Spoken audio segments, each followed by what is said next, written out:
find a woman suitable for Isaac. You see, Eliezer is to go halfway to Babylon. But when Eliezer approached Aram Naharaim, where Nahor dwelt, he found a well there to water his camels.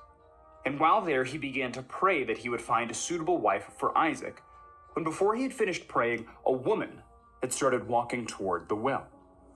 The woman was the daughter of Bethuel, who was the son of Milcah, the wife of Abraham's brother, Nahor. The woman was Abraham's great niece, Rebekah. Her hospitality and kindness toward the stranger was an answer to his prayer. In finding her a suitable wife for Isaac, they excitedly returned to the land of Canaan. It was love at first sight. And though our tale starts out with the bond of a man and a woman, the weight of sin will be ever present for us. You see, when suddenly, at the age of 175, the curse takes over and Abraham dies. Isaac and Ishmael bury him next to Sarah in the tomb that Abraham had bought.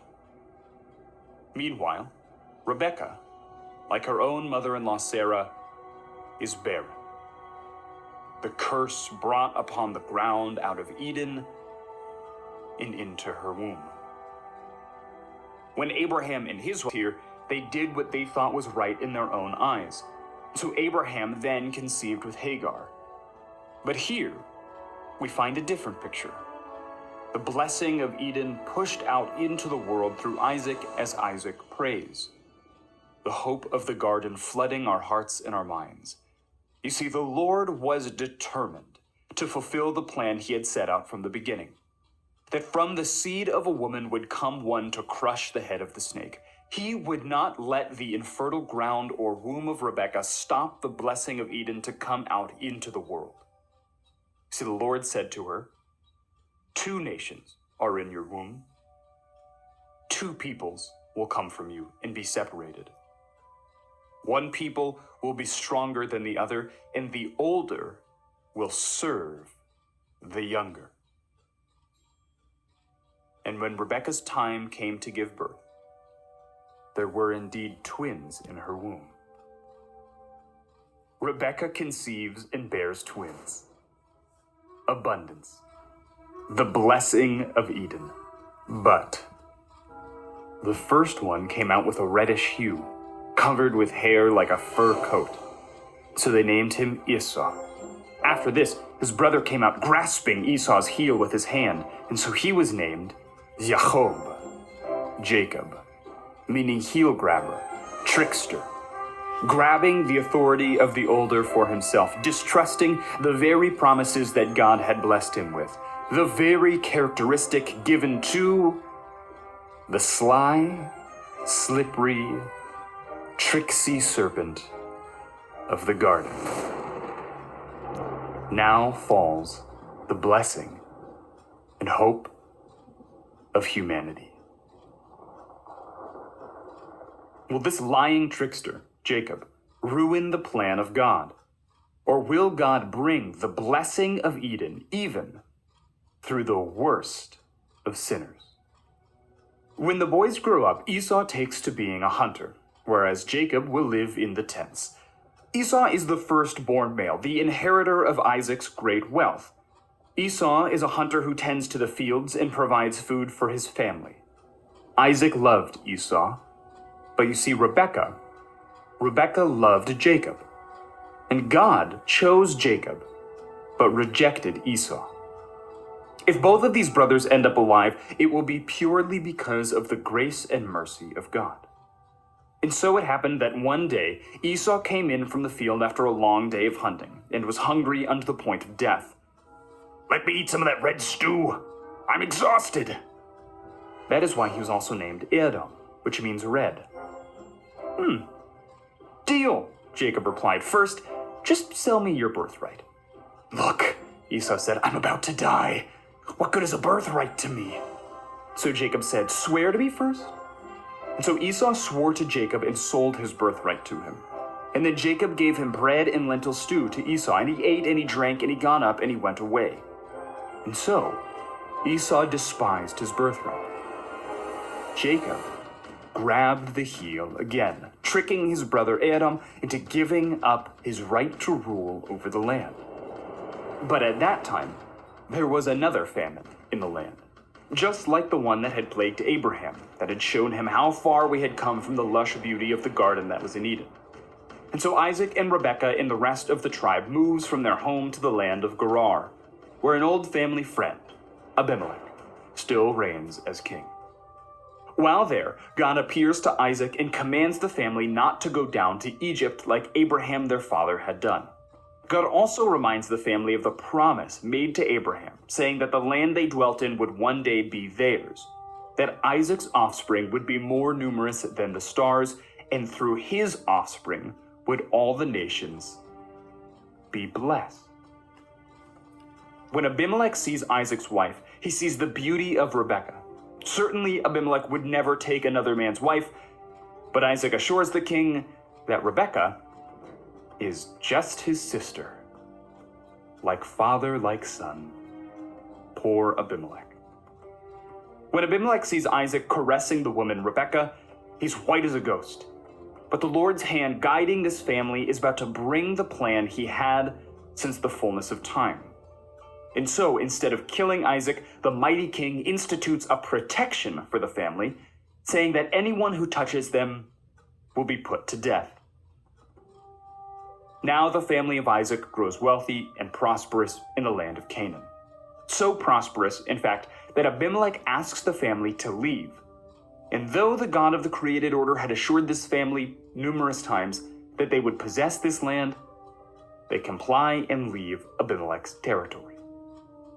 But Abimelech, still paranoid over the growing family, comes back to them. He's worried that because they dwell so closely to this land that they will turn on him. And when that happens, he becomes terrified that the God that they will serve will be against his nation. And so, Isaac and Abimelech set up an agreement. They will stay out of each other's way, and no harm will befall the nation of the Philistines because of the family of Isaac, and the Philistines will not harm the growing family. Meanwhile, the sons of Isaac, Jacob and Esau, are growing bitter toward each other. You see, Esau finds a wife among the Hittite women, not of the people of Israel. And he does this so that he would make life bitter for his parents. But by this point, Isaac is so old, he can barely see. Isaac's time is coming to a close, and per the family's custom, he will soon need to bless his firstborn son. Well, one day, Esau finds himself out hunting game again.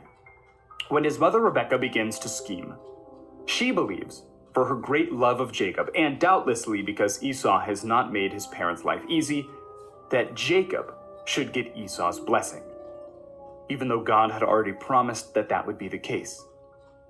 Well, you see, Rebekah is just doing what is right in her own eyes. The plan is simple. Rebekah will clothe her son Jacob in goat skin and make Isaac his favorite food. Jacob will enter into the room of Isaac with the food, and Isaac in his old age will not even be able to tell the difference between Jacob and Esau. And he can't. Bringing Jacob close to himself, Isaac whispers, "May God give to you from the dew of the sky, from the richness of the land, an abundance of grain and new wine. May peoples serve you and nations bow and worship to you. Be master over your relatives. May your mother's sons bow and worship to you. Those who curse you will be cursed. Those who bless you will be blessed." As soon as Isaac had finished the blessing, Jacob had left the presence of his father Isaac when his brother Esau arrived from his hunting.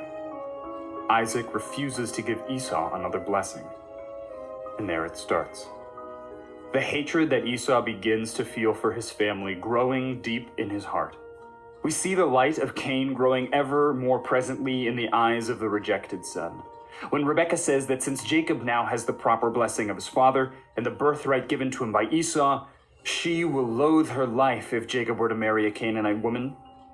And so Isaac encourages Jacob to take a wife from their own family and reject the way of the Canaanites. When Esau hears that the Canaanite women would displease his parents, he begins to marry Canaanites almost exclusively. Jacob, on the other hand, is sent back to the land of his forefathers, back to Rebekah's hometown to find her brother, Laban, of the same name as her father. You see, Jacob is sent halfway to Babylon.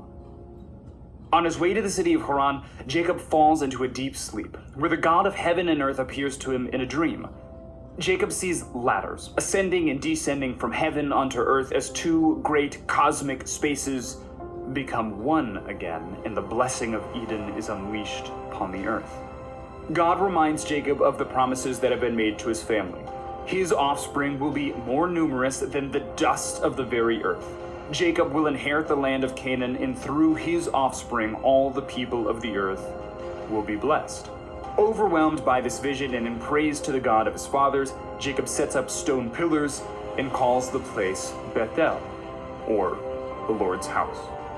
And from there, Jacob continues his journey when he comes across a well. And while there, he meets shepherds from the east who are shepherding 3 flocks of goats. And lo and behold, they're from Haran. They know Laban, Rebekah's brother. Suddenly, on the horizon, comes a woman. Well, Jacob insists that he stay at the well to water their sheep. And when Rachel approaches the group, Jacob can't help it. He's in love already.